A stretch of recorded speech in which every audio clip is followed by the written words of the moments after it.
Primeira questão da Procuradoria de Pernambuco, 2018. Em determinado contrato, uma pessoa garantiu satisfazer ao credor uma obrigação assumida pelo devedor. A dívida é futura e o devedor não anuiu ao contrato. Nessa situação, se o devedor não cumprir a obrigação... Gente, essa questão ela tem um pulo do gato, que se você percebe rapidamente, ela fica fácil, que é perceber que ele está falando sobre um contrato que se presta a garantir outro, né? Fiança. Tá? Se você percebe que a questão está falando de fiança, o resto fica tudo fácil. Né? E aí, vamos para... Tendo em mente que ele está falando de fiança, vamos lá. Ele diz, nessa situação, se o devedor não cumprir a obrigação, o contrato será passível de invalidação.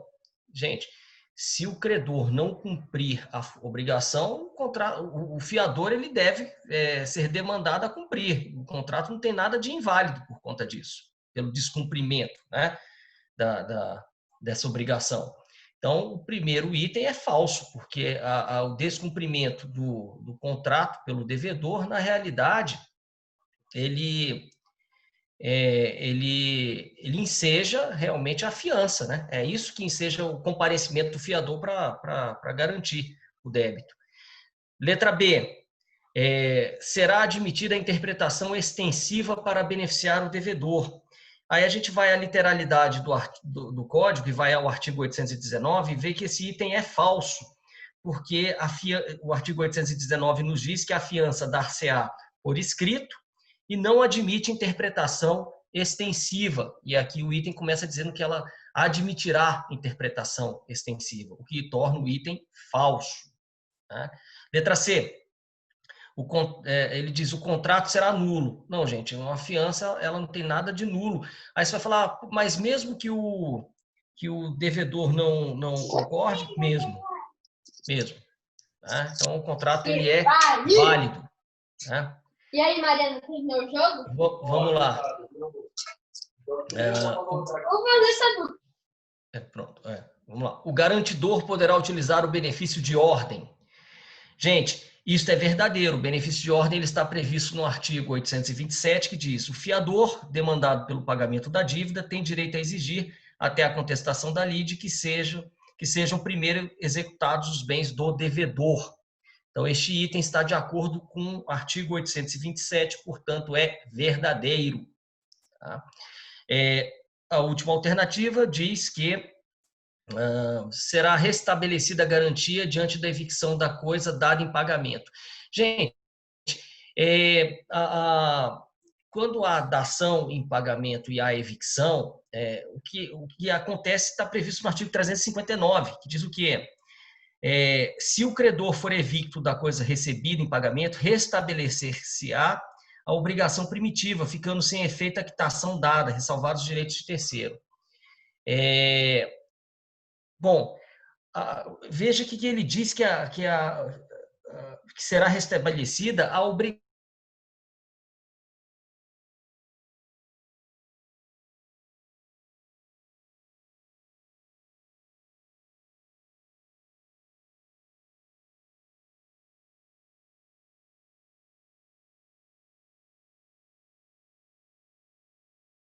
obrigação principal, original, a prestação, na realidade, a prestação da obrigação principal original é que é restabelecida.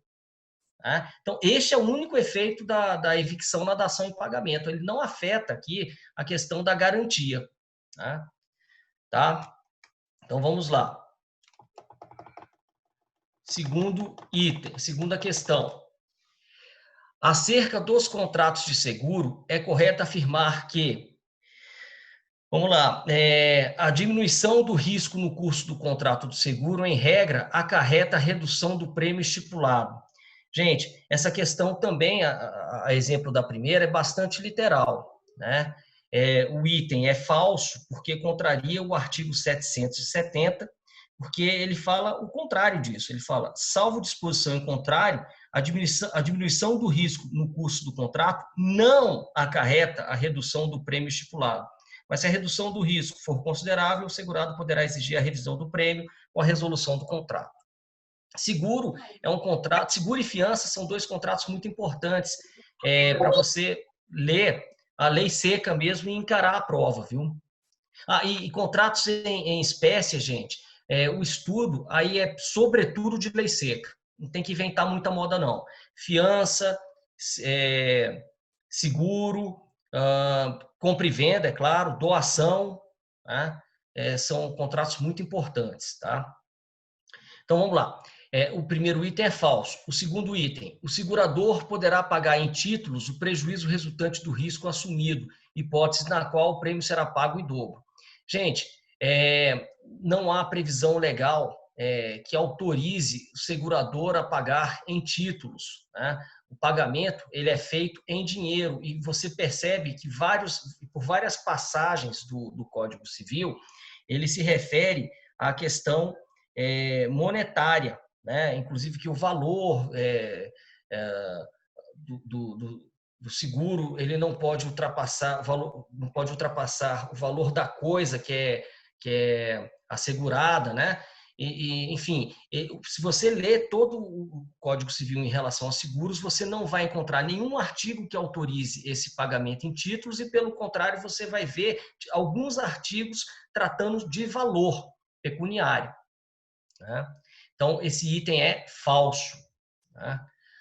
Terceiro, a recondução tácita do contrato pelo mesmo prazo, mediante expressa cláusula contratual, só poderá operar uma única vez. Gente, esta questão aqui, ela é verdadeira porque ela repete basicamente o que diz o artigo 774. O artigo 774 diz: a recondução tácita do contrato pelo mesmo prazo, mediante expressa cláusula contratual, não poderá operar mais de uma vez, né?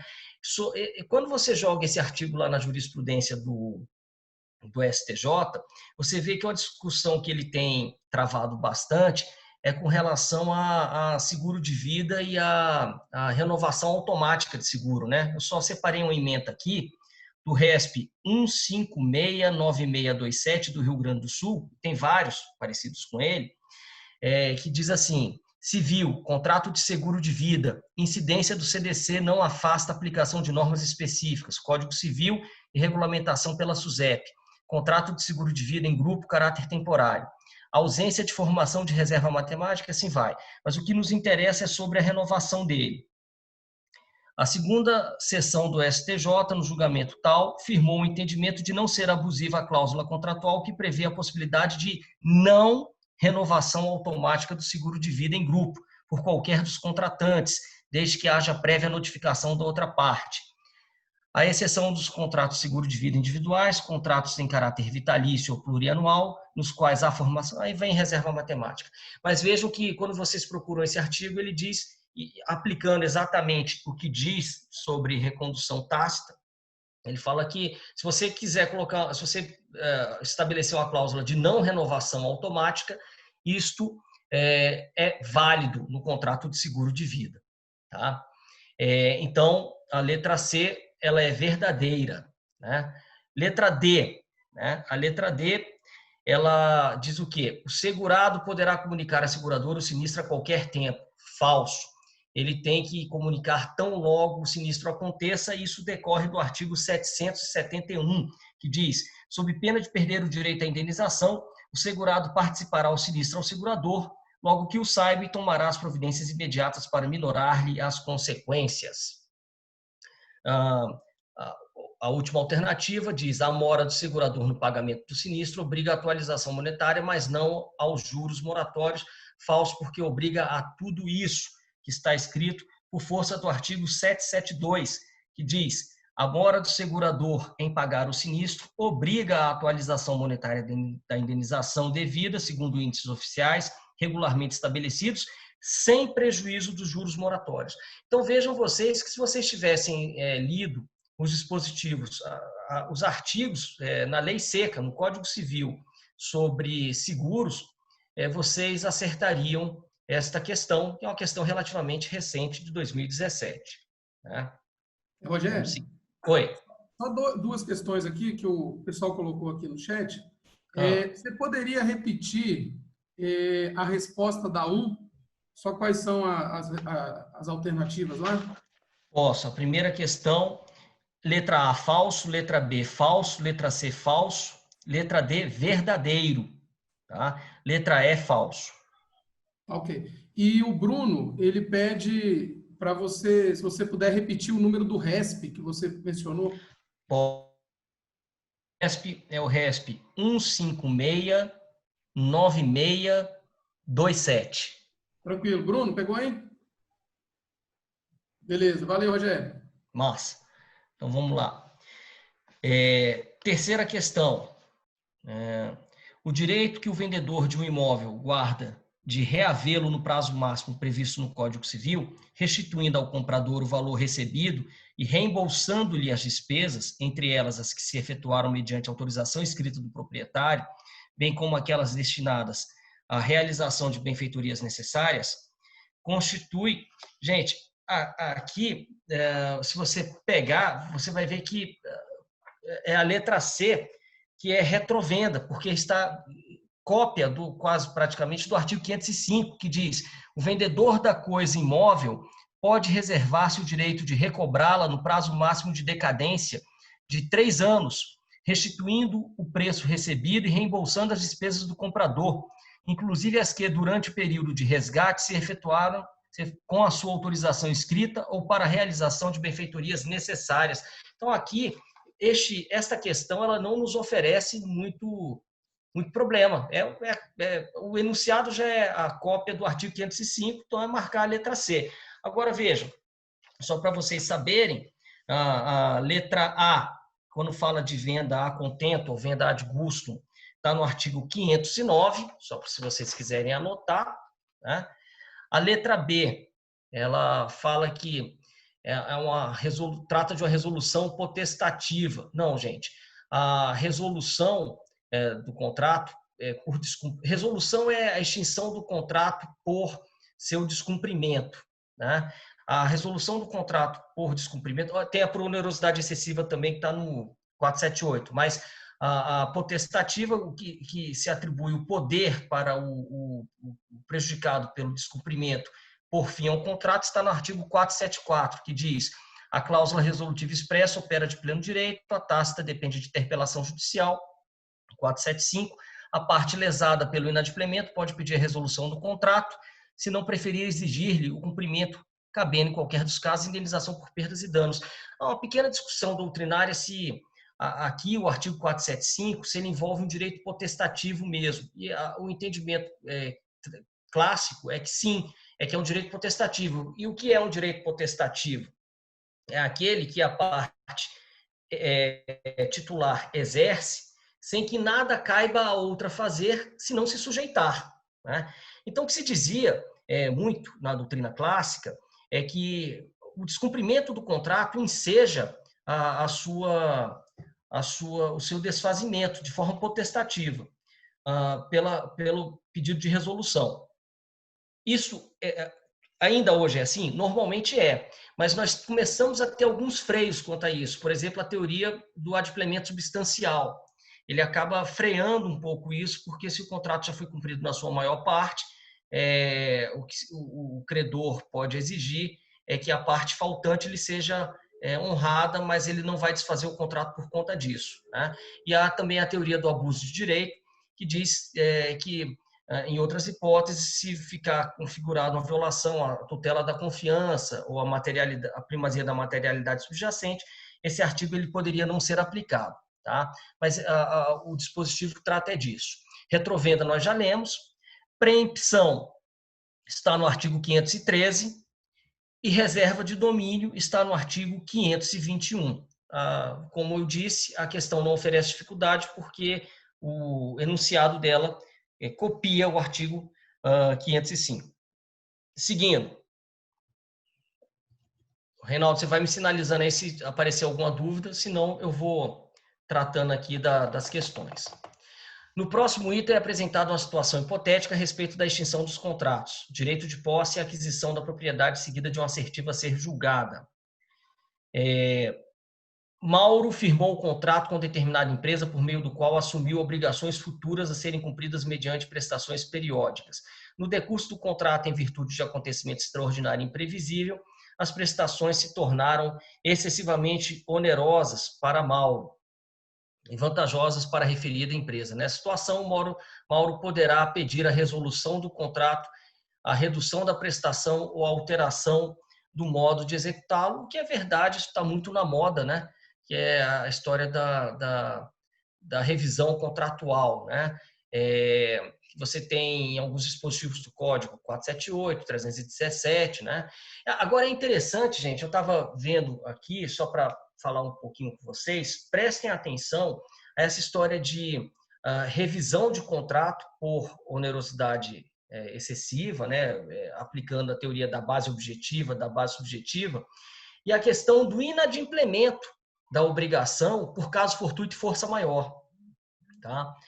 O caso fortuito e a força maior, eles podem ensejar aqui a quebra do nexo causal numa eventual ação de responsabilidade civil contratual. Tá? Agora,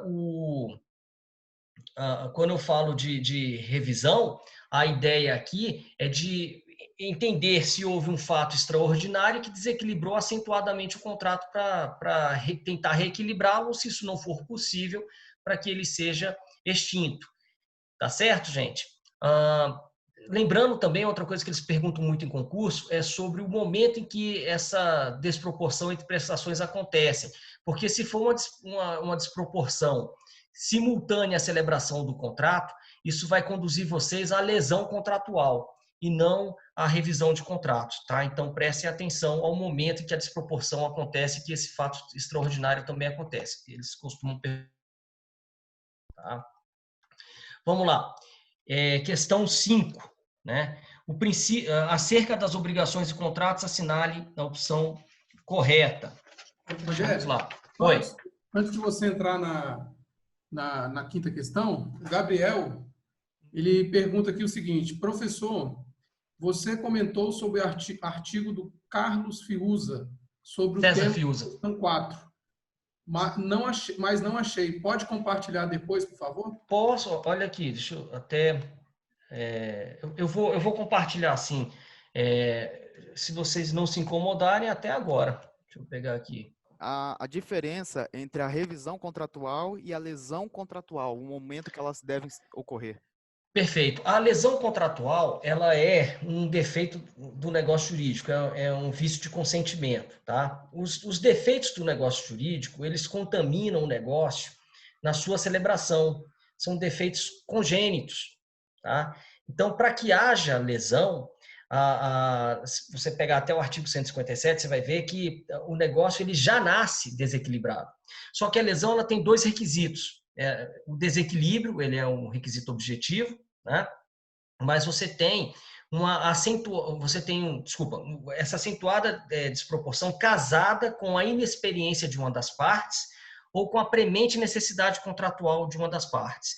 A inexperiência, aqui você pode pegar um caso, eu posso dar um exemplo de um resort que quer tirar pescadores de uma cidade litorânea, e ele age de forma muito rápida e oferece um valor muito baixo e faz com que aqueles caras aceitem aquilo. Ele não mente, porque se ele mentir, ele pode cair em dolo.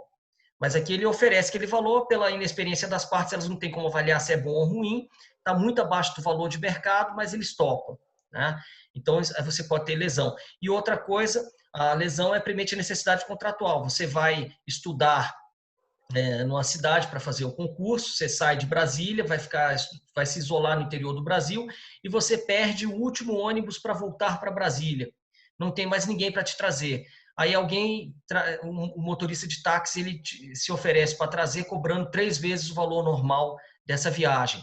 Você sabe que você está pagando a mais, ainda assim você aceita porque você está numa situação de premente necessidade contratual. Lembrando que a lesão não exige como requisito formal o que a gente chama de dolo do declaratário, de dolo de aproveitamento ou vilania do declaratário, que é um requisito do estado de perigo, tá? Mas a grande diferença a principal diferença entre lesão que eles cobram em concurso entre lesão e a questão da revisão, da resolução por onerosidade excessiva, é o momento em que o desequilíbrio acontece. Na lesão, ele é congênito, na data da celebração, o contrato já nasce desequilibrado, e a onerosidade excessiva, ela acaba ocorrendo no curso do contrato.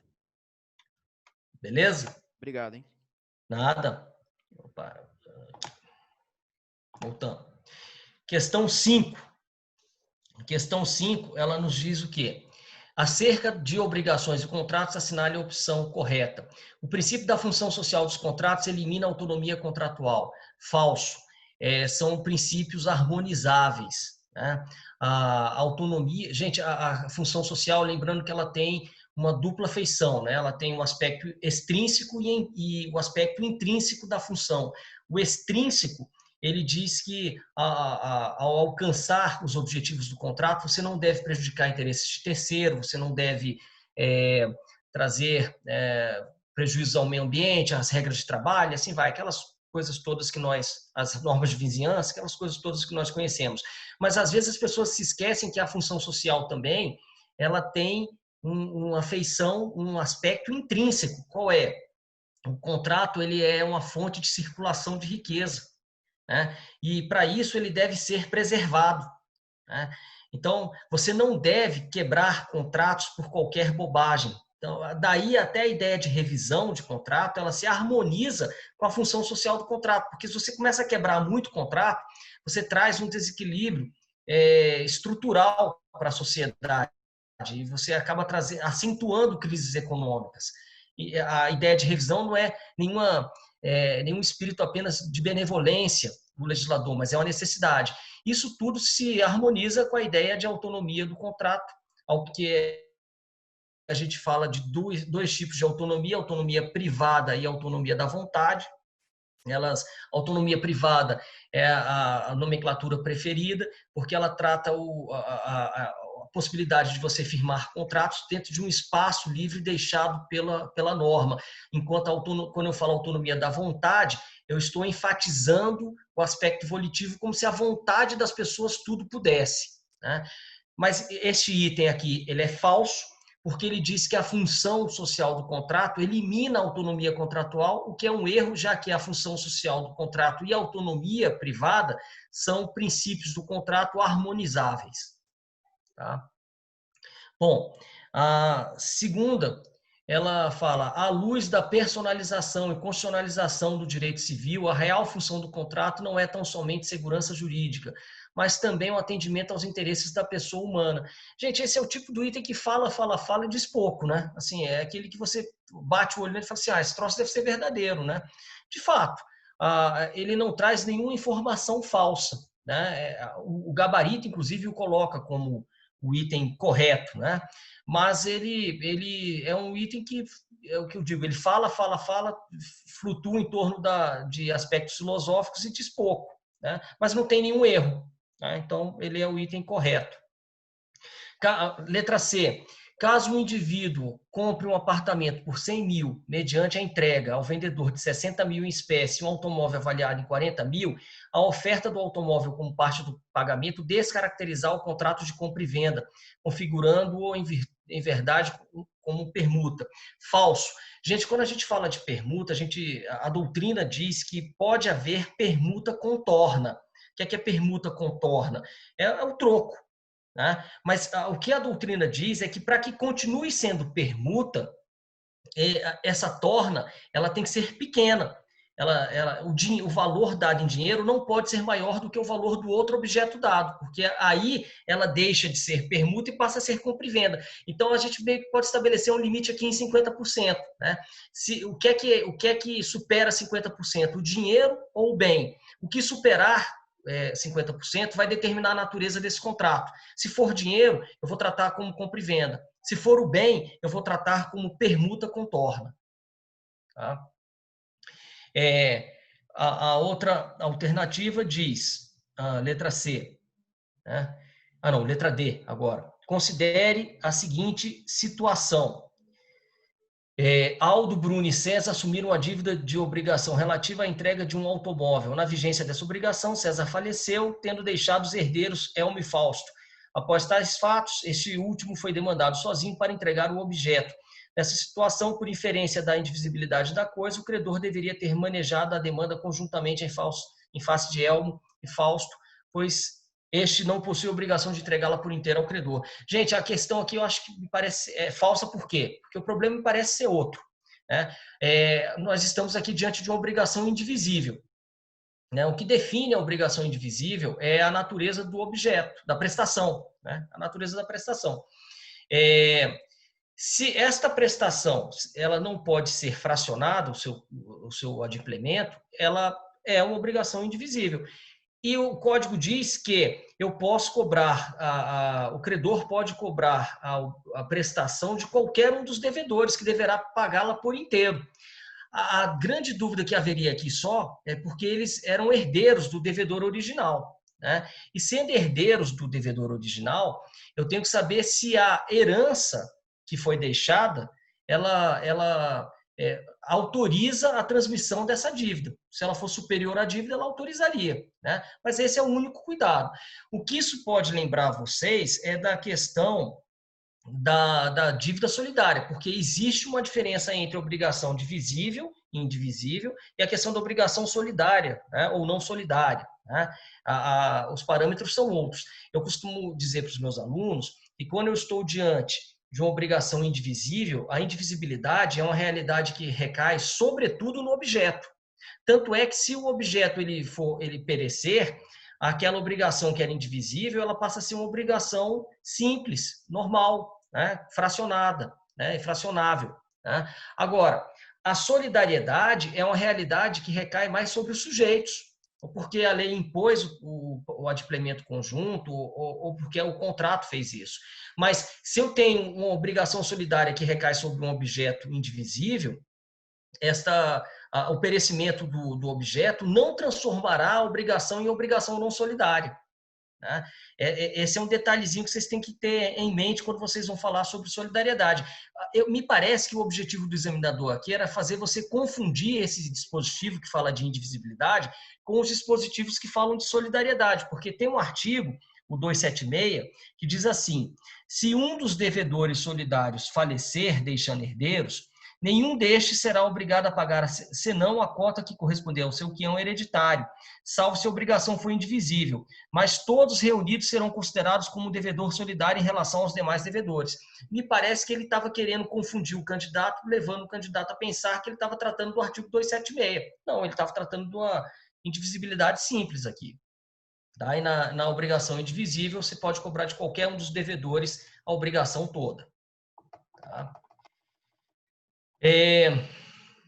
Vamos lá, a outra.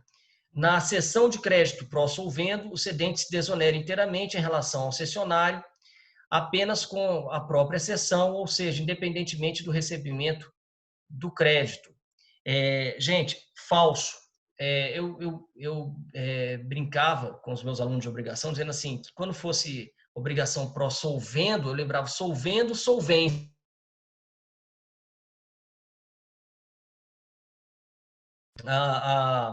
A existência do crédito vai garantir também a solvência. Então, ele não se desonera inteiramente em relação ao cessionário apenas com a própria cessão, não na cessão de crédito pró-solvendo. O artigo 297, ele diz: o cedente responsável cessionário pela solvência do devedor não responde mais do que daquele recebeu com os respectivos juros, mas tem de ressarcir as despesas da cessão e as que o cessionário houver feito com a cobrança. Então, na obrigação pró-solvendo, você não se desonera com a própria cessão. Tá? Você continua garantindo aqui a solvência do devedor. Tá? Qual artigo, professor? 297. Obrigado. Nada. Sexto item. Um cliente de uma instituição bancária foi contatado por mensagem via aplicativo de celular pelo seu gerente para que autorizasse a transferência de determinada quantia em dinheiro da conta corrente para uma aplicação no mercado financeiro. 6 meses após ter permitido essa operação, o cliente constatou que não existiu investimento e não localizou o dinheiro disponibilizado. Solicitou então ao gerente que o valor fosse restituído à conta corrente, mas ele recusou-se a fazê-lo. Nessa situação hipotética, poderá haver responsabilização pessoal do gerente, uma vez que este feriu a boa-fé objetiva pelo Instituto. Gente, aqui seria, veja só, ele está falando de TUCOC, mas para você descobrir que é TUCOC, porque o que é o TUCOC na realidade? Eu vou falar um pouquinho sobre cada um deles. Exceção dolosa é a chamada exceptio doli. A exceptio doli, ela nem vingou, de onde a gente extraiu ela, que foi em Portugal, porque ela veio logo depois que o Código Português foi editado, e ela era meio que sinônimo de abuso de direito decorrente da violação à boa-fé objetiva. Então, o Menezes Cordeiro, que é o principal autor que trata dessas hipóteses de abuso de direito, ele fala como era uma hipótese de abuso muito ampla, ela acabou não servindo para nada, porque ela não precisava os requisitos, ela era vaga, e ela caiu em desuso lá em Portugal. E aqui no Brasil a gente não chegou a abraçá-la. Né? Quando o nosso código foi editado, em 2002, para entrar em vigência em vigor em 2003, lá onde ela foi, essa expressão era aplicada originariamente, já não se aplicava mais e entre nós não teve força. TUCOC é aquela hipótese do até tu, né? TUCOC brutus. Né? O que é o TUCOC? O TUCOC é uma modalidade de abuso de direito que decorre do fato do sujeito ele tentar impor a outros aquilo que nem ele mesmo faz, ou quando ele tenta se beneficiar da própria torpeza numa determinada relação jurídica. Isso é TUCOC. Gente, eu confesso a vocês que ao ler a questão, eu tive muita dificuldade em achar um TUCOC aqui. Tá? Mas aí eu procurei na jurisprudência que ela tá com isso aqui tem toda a pinta de questão tirada de STJ, de informativo, de coisas assim. Vejam, acompanhem a questão e vejam esse caso concreto. Vamos lá. Gerente da instituição financeira. Alegação da condição de gerente. Descabimento. TUCOC. Princípio da boa-fé objetiva. Controvérsia acerca da responsabilidade pessoal do gerente do banco que, mediante fraude, captou recursos de clientes para aplicar um investimento fictício. Descabimento da invocação da condição de gerente para eximir-se da responsabilidade pessoal. Aqui, agora dá para entender o que ele quis dizer por TUCOC, lendo o julgado. Por quê? Qual era a hipótese aqui? Ele estava querendo trabalhar com a autonomia patrimonial entre banco e pessoa natural. Ele falou, eu sou o gerente, então cobre do banco, não cobre pessoalmente de mim. Só que foi ele que aplicou o golpe. Né? Então, assim, ele estava tentando se beneficiar da própria torpeza. Aqui era uma conduta abusiva. Aqui é aquele TUCOC clássico. Né? Mas se você lê o enunciado da questão, para você chegar a isso, só se você tivesse lido o julgado, mas a questão não reproduz exatamente o que o julgado fala. Ele diz assim, uma cliente de uma instituição bancária foi contatado por mensagem de celular pelo seu gerente para que autorizasse a transferência de determinada quantia de dinheiro de conta corrente para uma aplicação no mercado. 6 meses após ter permitido essa operação, o cliente constatou que não existia investimento. Até aí está igual. Solicitou, então, ao gerente que o valor fosse restituído à conta corrente, mas esse recusou a fazê-lo. Nessa situação hipotética, poderá haver responsabilização pessoal do gerente, uma vez que este feriu a boa-fé objetiva pelo Instituto. Assim, para você chegar a isso, você tinha que entender que o gerente estava usando como matéria de defesa a responsabilidade da instituição bancária. Né? Eu acho que ele sonegou um pedacinho da informação que deixaria o enunciado mais lógico. Mas quem leu o julgado não teria dificuldade nenhuma em dizer que isso foi TUCOC, porque o gerente estava tentando empurrar toda a responsabilidade para o banco, quando tudo decorreu da conduta abusiva dele, tá certo? Então, esse é TUCOC porque ele tentou se beneficiar da própria torpeza. Aí, tá? O que é esse julgado, professor? Desculpa, o julgado está aqui, é um AGRG, né, no RESP, tá? AGRG, no RESP 1391627, Rio de Janeiro. Obrigado, professor. Nada. Tá? Então, você vê que foi quase que um copia e cola. Acho que ele só faltou explicar melhor qual era a hipótese concreta. Surréxio e supressão, que na realidade são duas faces da mesma moeda, né? A suprécio, gente, ela implica a perda de uma faculdade em virtude de uma omissão reiterada de uma parte que tinha um poder de exercer aquela faculdade, né? Então, essa omissão reiterada, levando o sujeito a não exercer aquela faculdade que ele tinha, levará, por boa fé, quando a outra parte acreditar que ele não mais exercerá, poderá levá-lo a perder esta faculdade, né? Isso é suprécio. Tá? Quem perde a faculdade experimenta suprécio. Quem ganha, o outro polo da relação jurídica, que ganha a faculdade de não mais cumprir não mais ter exigido o que deveria ser, experimenta surréxio. Exemplo, um condomínio, lá nas suas regras, lá da convenção condominial, está proibido colocar a mesa na área comum, né? Mas aí vai lá o sujeito e coloca durante anos mesas lá na área comum, né? Um belo dia chega lá o condomínio, fala assim: ninguém mais pode pôr mesa no restaurante, lá no condomínio que ficava na área comum, no prédio. Isso é um caso real que aconteceu. Era um prédio que tinha salas e restaurantes embaixo. Salas em cima e restaurantes embaixo. Os restaurantes, eles ocupavam não a área pública, eles ocupavam a área do condomínio, a área comum do condomínio. Tá? E aí vem uma briga toda por conta disso, e o condomínio falou assim: ó, tira, né? Tira e me indeniza pelo tempo que vocês ocuparam essas mesas indevidamente. O Tribunal de Justiça do DF, ele falou que não, que não tem mais por que mandar tirar. Já, desde que o condomínio tinha sido constituído, há mais de 20 anos, na hora do almoço, eles colocavam as mesas na área comum e depois recolhiam as mesas. Então, isto era possível, né? E o condomínio tentar proibir isso aí agora não devia por conta da suprécio que o condomínio experimentou. O condomínio experimentou suprécio e o restaurante experimentou surréxio, que foi o surgimento da faculdade de não ter mais que retirar estas mesas de lá. Ok? Seguindo, venire contra factum próprio lembra muito suprécio, só que o venire é contra um factum.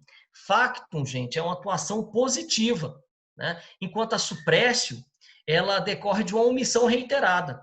Tanto o venire quanto a suprécio estão dentro de um conjunto maior, que é a vedação a condutas omissivas ou comissivas contraditórias.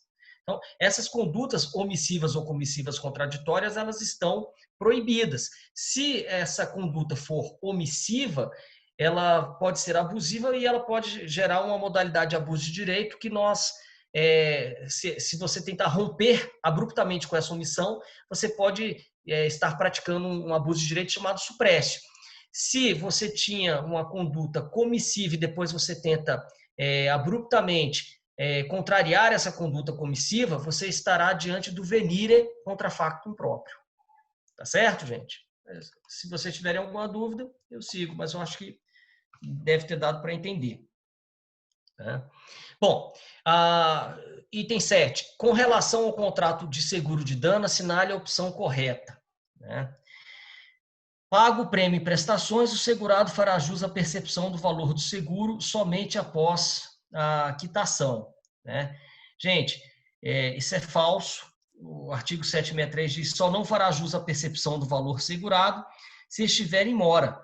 Tá? Se o próprio contrato estabelecia que o prêmio seria pago parceladamente, isso não é razão para você não ter o pagamento integral da indenização. E tem a súmula 616/616 do STJ, diz: a indenização securitária é devida quando ausente a comunicação prévia do segurado acerca do atraso do pagamento do prêmio por constituir requisito essencial para a suspensão ou resolução do contrato de seguro. Ainda tem isso.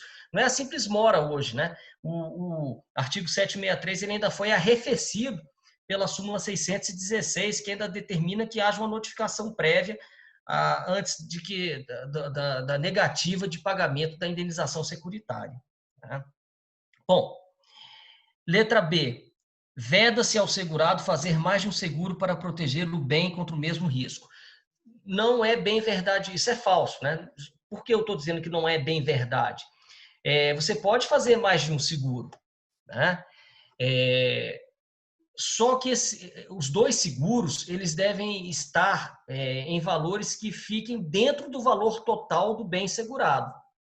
Eles não podem, você não pode transformar o seguro numa atividade especulativa, porque senão o cara vai estar doido para que o carro dele seja destruído, né? Então, pode fazer mais de um seguro? Pode, mas desde que o valor total dos dois seguros esteja contemplado no valor da coisa que está sendo protegida. Tá? O artigo 782, diga. Mas e no caso de seguro de vida? Não, seguro de vida ele está livre. Seguro de vida você pode fazer quantos você quiser. 70 seguros de vida? Pode. Se tiver bala na agulha para pagar. Procurador por exemplo, do DF, né? Não, já pensou? Que quisera eu. A pessoa fala assim, olha, eu sou tão bonito, se meu cabelo cair, eu quero... Se o cara quiser pagar um seguro por conta disso, né, uma indenização por conta disso, não, mas eu posso fazer 10 até para proteger meu cabelo. Porque qual que seria o valor do bem da vida, né? No caso do seguro. Você que estima, né? É você que estima. A capacidade do sujeito, com o risco, é claro, do sujeito morrer, né? E aí você vai definir o valor do prêmio. E quantos prêmios você aguentar pagar. E tem outra coisa interessante, gente, até para uma composição sucessória, é que o seguro de vida ele pode ser usado até para você, você harmonizar interesses sucessórios. O que é que eu quero dizer com isso? Ao invés de você sair fazendo malandragem e dando um pedaço de um bem para um herdeiro e não para outro, fazendo simulação, fazendo pilantragem, faz um seguro de vida para um deles só. Aquele seguro de vida ele não é adiantamento legítimo, não é nada, né? E você pode fazer isso ostensivamente, né? Às vezes o seguro de vida pode ser pensado até nisso. Faz 10 seguros de vida para aquele filho predileto, né? Pronto, né? Se tiver bala na agulha. Enfim, vamos lá.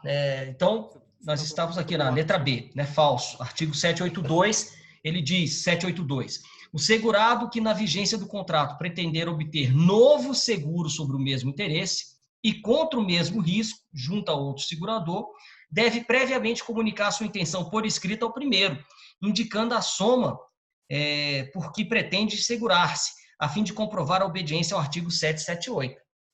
Então, aqui está claro que você pode ter mais de um seguro sobre coisa simultaneamente, desde que você respeite a questão do valor. E esse formalismo de comunicar à seguradora que você vai fazer um novo seguro. Né? Bom, outra, a insolvência do segurador afasta do segurado a responsabilidade pela reparação dos danos. Gente, isso é uma loucura, né? Imagina, eu faço um seguro, a minha seguradora quebra e eu saio fazendo besteira e estou isento de responder pelas besteiras que eu fiz. Isso aqui...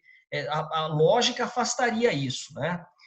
O artigo 787, ele diz o quê? Não fosse apenas a lógica, o 787 diz, no seguro de responsabilidade civil, o segurador garante o pagamento de perdas e danos devidos pelo segurado a terceiro.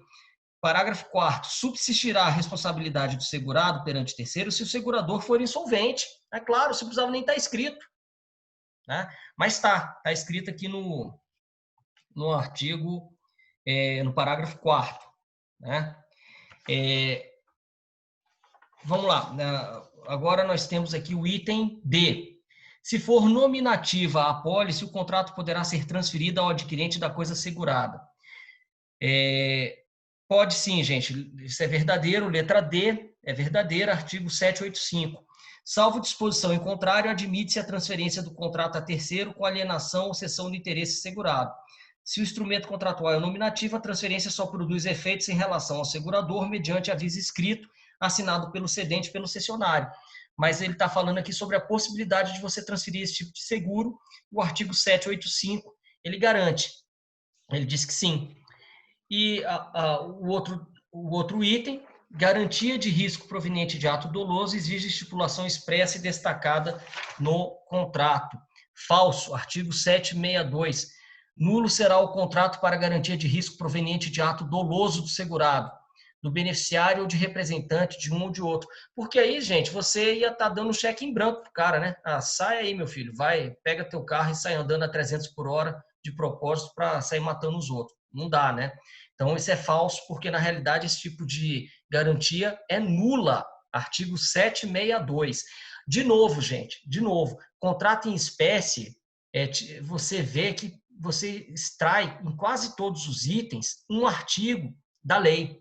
Eu acho que essa é a grande mensagem que eu estou tentando passar para vocês. Então, leiam bastante lei seca em contrato em espécie, não fiquem divagando muito, não. Talvez na parte geral de contratos, vocês precisem até de alguma doutrina, por exemplo, essa aí que eu passei do César Fiuza para falar sobre a extinção de contratos, talvez uma coisinha dessa seja necessária. Agora, para contrato em espécie, é lei seca.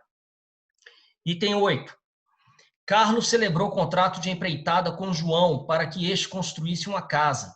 No contrato, foi pactuado o fornecimento dos materiais por João e o pagamento da obra por preço certo. Com referência a essa situação hipotética, assinale a opção correta. Primeiro, iniciada a construção, Carlos não poderá suspendê-la sem comprovar justa causa. Falso, porque isso contraria a literalidade do artigo 623. Mesmo após iniciada a construção, pode o dono da obra suspendê-la, desde que pague ao empreiteiro as despesas e lucros relativos ao serviço já feito, mais indenização razoável calculada em função do que ele teria ganho se concluísse a obra. Ou seja, a suspensão da obra ela é possível, né? Desde que ele arque com esse custo que diz o artigo 623. Né? Letra B. Concluída a obra, após o prazo previsto no contrato, João deverá receber de forma proporcional ao tempo nela empregado. Gente, falso. O artigo 615 e 616, eles dizem, concluída a obra de acordo com o ajuste ou o costume do lugar, o dono é obrigado a recebê-la. Poderá, porém, rejeitá-la se o empreiteiro se afastou das instruções recebidas, dos planos dados, etc. No caso da segunda parte do artigo antecedente, pode quem encomendou a obra, em vez de rejeitá-la, recebê-la com abatimento de preço. Aqui ele diz que João deverá receber de forma proporcional o tempo nela empregada. Então, na realidade, a obra ela pode ser até enjeitada, né? Então, não há a questão aqui de uma obrigação. E veja, e você pode receber de forma proporcional. Isso é apenas uma possibilidade. Se o sujeito quiser pagar integralmente também, não tem... Letra C. Então, isso está ferindo o artigo 616, tá, gente? Que a obra pode ser enjeitada ou pode haver pagamento proporcional. Tá? Letra C. A inobservância de regras técnicas não será causa suficiente para a rejeição da obra. Nesse caso, o preço deverá ser abatido em proporção correspondente. Isto é falso. A gente já viu que o artigo 615 diz: concluída a obra de acordo com o ajuste ou costume do lugar, o dono é obrigado a recebê-la. Poderá, porém, rejeitá-la se o empreiteiro se afastou de instruções recebidas, de planos dados ou de regras técnicas. Então, fere aqui o artigo 615, a letra C. Letra D. Carlos não poderá alterar o projeto após o início da construção. Gente, pode, mas você tem que ter a anuência de quem fez o projeto. Artigo 621. Então, por isso é falso, né? 621 diz, sem anuência do seu autor, não pode o proprietário da obra introduzir modificações no projeto por ele aprovado, ainda que a execução seja confiada a terceiros, a não ser que por motivos supervenientes ou razões de ordem técnica fique comprovada a inconveniência ou excessiva onerosidade da execução do projeto em sua forma originária. Então, pode haver sim alteração de projeto, desde que observados os requisitos do artigo 621. E a última alternativa, até a data em que Carlos receber a obra, os riscos da construção correrão por conta de João. Verdadeiro. Artigo 611 diz, quando o empreiteiro fornece os materiais, correm por sua conta os riscos até o momento da entrega da obra, a contento de quem a encomendou, se este não estiver em mora de receber. Mas se estiver por se estiver por sua conta, correrão os riscos. Tá? Bom, de novo, uma questão calcada na literalidade do Código Civil. Tá? Nona questão. Considerando os entendimentos firmados em enunciados simulados do STJ, dos contratos, responsabilidade civil, assinale a opção correta. Vamos a ela. Eu esqueci de baixar aqui para vocês, né?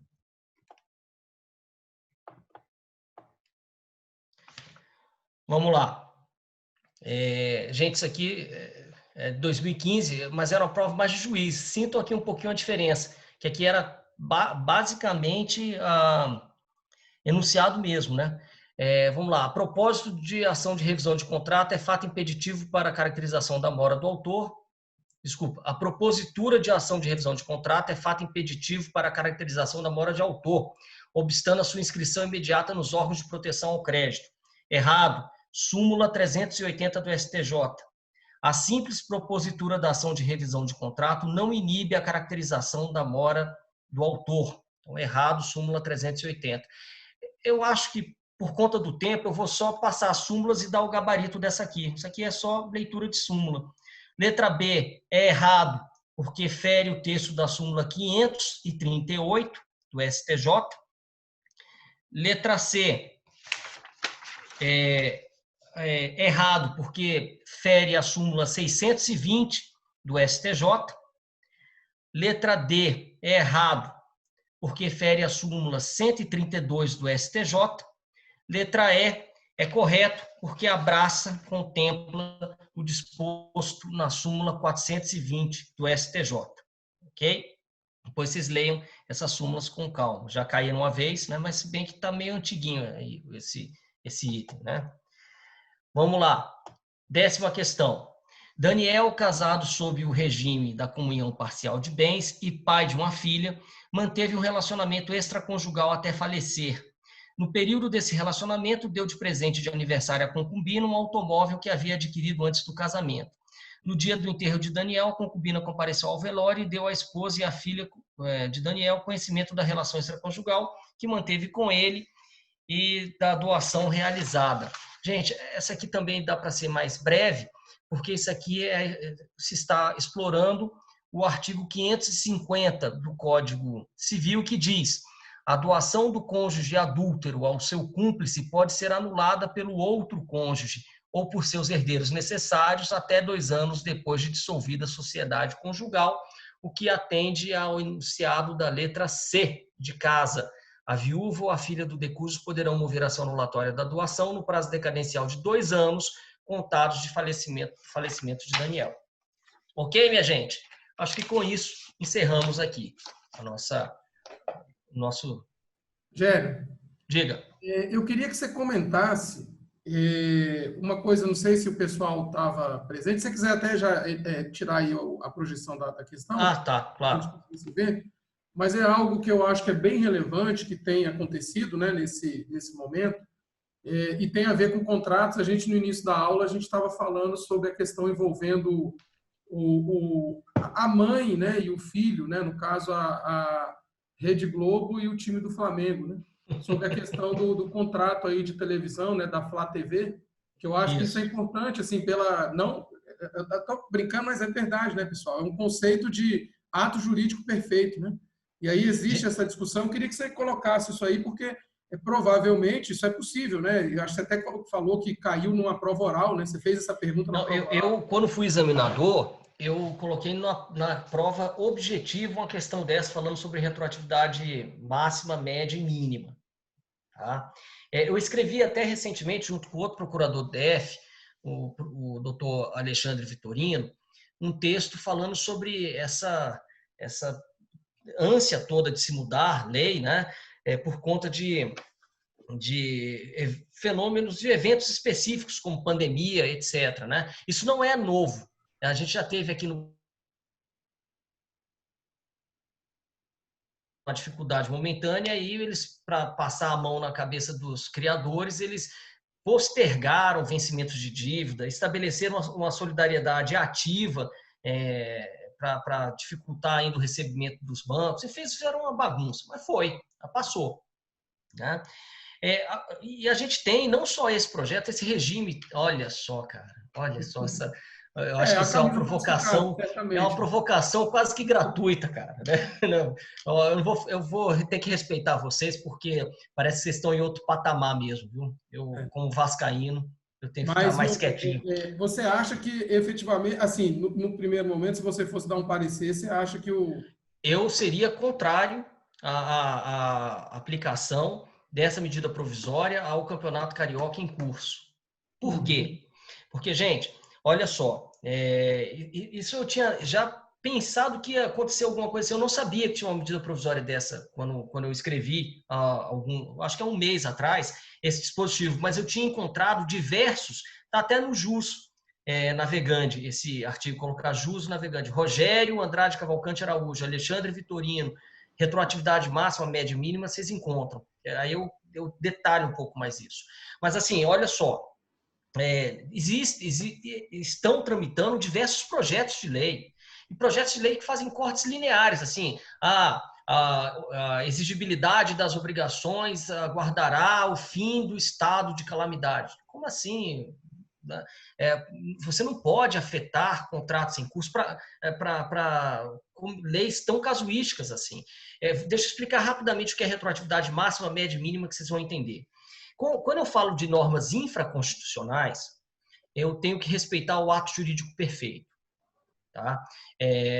E aí, o ato jurídico perfeito o ato jurídico é aquela manifestação de vontade, né, capaz de criar, modificar ou pôr fim a relações jurídicas. Tá? Se ele for, se os efeitos forem pré-ordenados, vai ser um ato jurídico em sentido estrito. Se os efeitos não forem pré-ordenados, vai ser um negócio jurídico. Mas aqui eu entendo que o legislador de 16 e o legislador da lei de introdução, quando falava em ato jurídico, ele falava em gênero. Ele não diferenciava o ato jurídico em sentido estrito do negócio jurídico. Tá certo? E a Constituição também não faz isso. Mas, enfim, o ato jurídico perfeito é aquele que já houve a manifestação de vontade e ele já está aí, operando aí no mundo do direito. Tá? O que é que isso tem a ver com retroatividade máxima, média e mínima? Se você tiver uma lei nova que busque alcançar os efeitos exauridos de um contrato celebrado antes dela, isso será o que nós chamamos de retroatividade máxima. É a mais nociva das retroatividades e essa não existe dúvida de que ela é inconstitucional. Tá certo? Bom, mas se eu for se eu tentar alcançar os efeitos pendentes de um contrato, se a lei nova tentar alcançar os efeitos pendentes de um contrato celebrado antes dela, eu estarei diante de uma retroatividade média. Exemplo. Eu dei parecer sobre isso na Procuradoria. Logo que eu entrei, a gente fazia uma revisão das multas aplicadas pelo PROCON antes que elas fossem inscritas em dívida ativa. E a gente fazia um parecer para dizer se recomendava ou não a inscrição. E eu peguei um caso na mudança, cara, eu tô velho mesmo. Eu peguei um caso na mudança da multa do CDC de 10% para 2%. Aquela multa por moratória lá do CDC. E o sujeito ele ficou inadimplente, o consumidor ficou inadimplente, ele deixou de cumprir a obrigação enquanto a multa era 10%.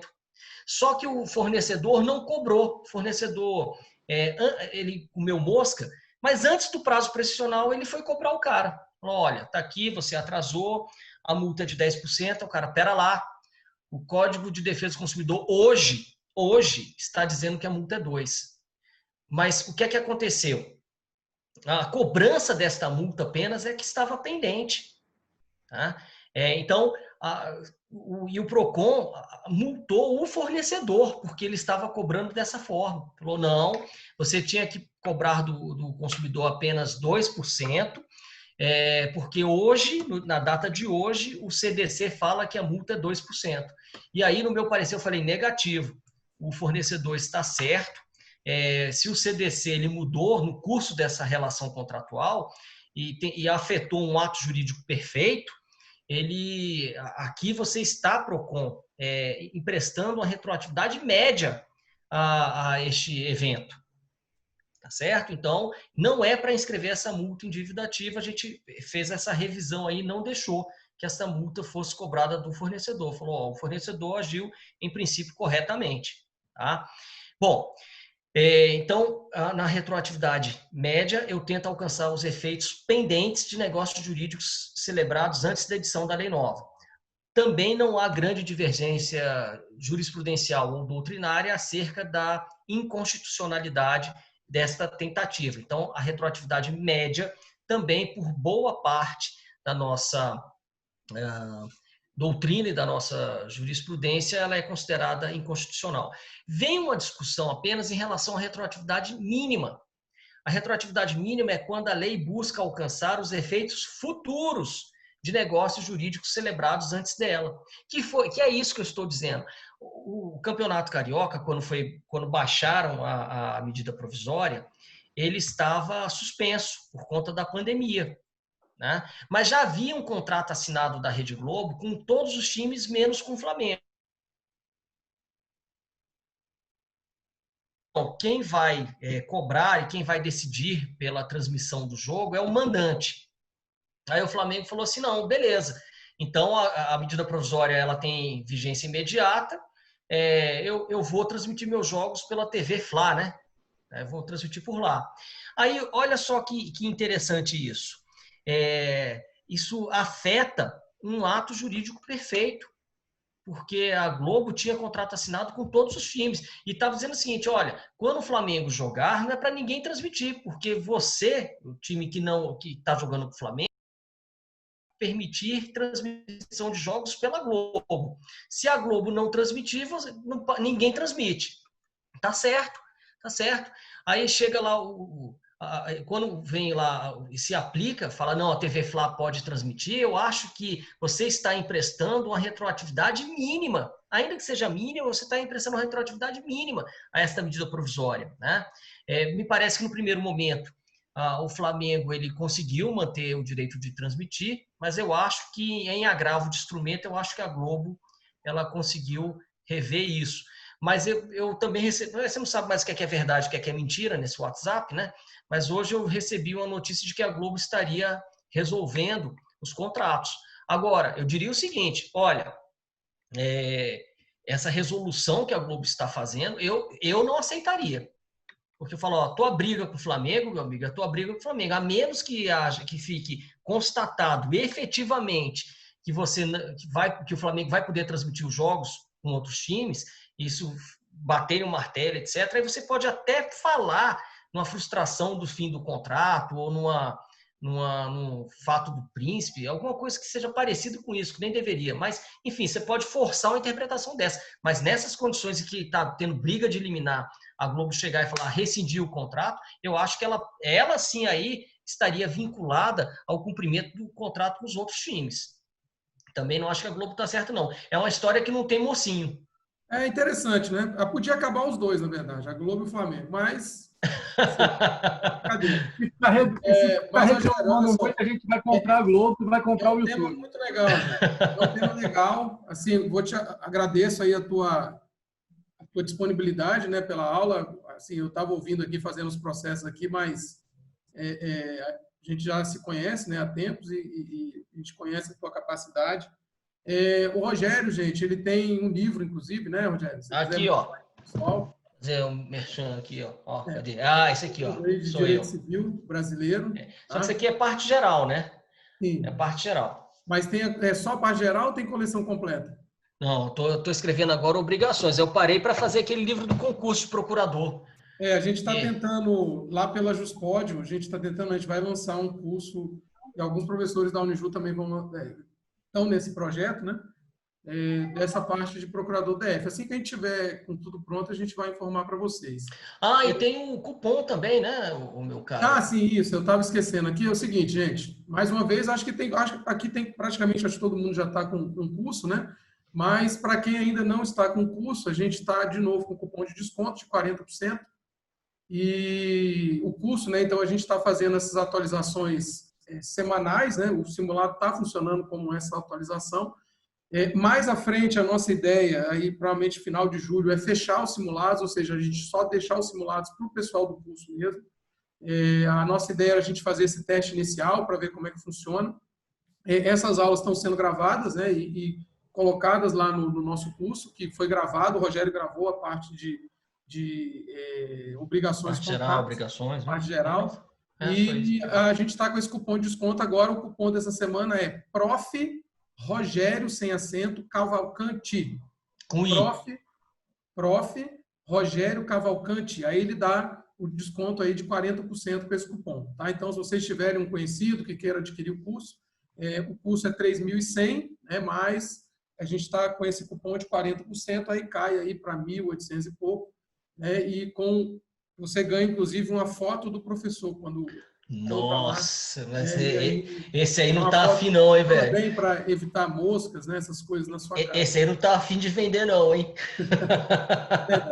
E, gente, semana que vem, nós também, né, já tinha anunciado na semana passada, semana que vem a aula vai ser com o professor Rafael Santos, talvez o procurador mais simpático da Procuradoria do DF, não é isso, Rogério?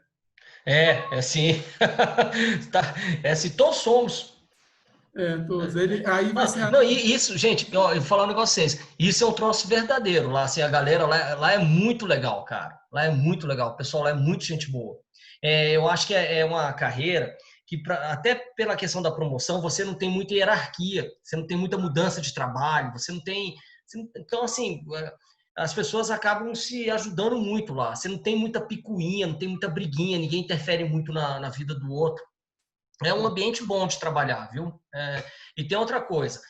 Entrando lá, vocês se associem, por favor, porque ao se associarem lá na Associação de Procuradores, esse já é um segredo aqui, a gente paga o nosso lanche, a gente se cotiza, né, com a Associação de Procuradores, né, e a gente contrata um bifezinho lá para fazer um lanche. Meu amigo, período pré-pandemia, pense no sujeito que engordava, fácil. Era eu, esse lanche rachado que a gente fazia por lá. Viu? Então, quanto mais gente rachar o lanche, melhor ele vai ficar, tenho certeza. Professor Rogério. Diga aí. Na última questão, só fiquei uma dúvida no seguinte. Que falou que aqui o Daniel, ele era casado sobre o regime de comunhão parcial. E ele falou que antes do casamento, ele havia doado o automóvel para a concubina. No caso, a esposa não teria direito só a pedir a anulação dessa doação no período que os bens começaram a se comunicar, ou seja, depois do casamento? Mas olha só, Daniel, casado sob o regime da comunhão parcial de bens e pai de uma filha, manteve o relacionamento extraconjugal até falecer. No período desse relacionamento, deu de presente, no período do relacionamento. Então, entendi. Ele comprou o carro antes do casamento, só que durante o casamento ele deu o carro. Mas cadê que... era dele, né? Não, mas cadê que ele... Não, mas aí não tem a ver o regime de bens, não. A questão que o que a lei tá tentando evitar é que o cônjuge adúltero, ele e a concubina, eles sei lá, tenha ganho patrimônio, é isso, exato. Ele tá, eu acho que é uma regra de cunho moral aqui. Não sei, na realidade eu nem vi essa regra até hoje sendo aplicada em tribunais. Uhum. Porque eu acho que os tribunais, eles vão chegar aí e vão falar assim, mas você está falando em culpado, né? Não existe culpa em relações de família e tal. Eu não sei nem se os tribunais recepcionariam isso, mas o espírito aqui do Código Civil, que repetiu a mesma redação do Código de 16, era realmente minar relacionamentos extraconjugais. Entende? Então, aqui ele não se prendia ao regime. Era quase que uma sanção por conta do adultério. Né? Mas eu confesso a você que eu não estou entendendo de onde veio a história de que o carro é antes, eu tinha entendido que tudo era junto e misturado, para falar a verdade. Não, mas pois é, que está ali na quarta linha, que fala que ele comprou esse automóvel que ele já tinha antes do casamento. Ou seja, não se comunicava com os bens do matrimônio, na minha mente. Porque já era dele, entendeu? Então, quando ele fez essa doação, Na minha mente... Sim, não, tá de fato. Então, mas ele quer... É isso aí, tá realmente ali. Mas o código, ele não limita ao tipo de regime. Não é igual uma outorga, uma autorização de esposa para alienação de bens imóveis, por exemplo, que o regime de bem pode impactar. Aqui ele está realmente tratando isso como uma sanção ao simples fato do sujeito ter um relacionamento extraconjugal e doar para a concubina. Tanto é que a legitimidade para desfazer isso não é só o cônjuge. A legitimidade também é dos outros herdeiros.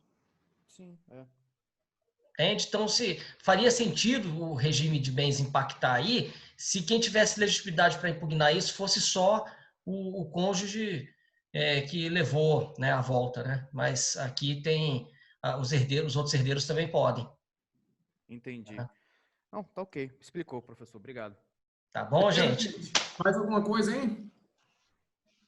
Obrigado, Rogério. Até a próxima. Valeu, minha gente. Abraço. Valeu. Obrigadão pela atenção. Valeu. Falou. Abraço. Obrigado, professores. Abraço.